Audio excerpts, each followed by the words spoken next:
ذخیره و اشتراک گذاری پروژه.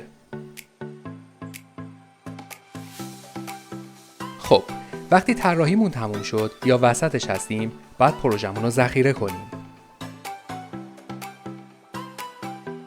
خبر خوب، فیگما خودش همه چیز رو اتو سیو میکنه، پس خیالت راحت باشه. میخوای با دوستت یا تیم کار کنی؟ روی شیر کلیک کن و لینک رو بهشون بده.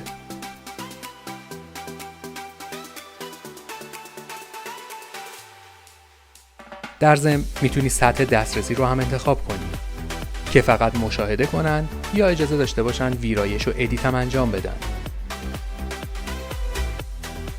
توی ویدیوی بعد اولین طراحی واقعیمون رو شروع میکنیم و فریم و ابزارها رو با هم ترکیب میکنیم. آماده ای؟ پس سابسکرایب یادت نره.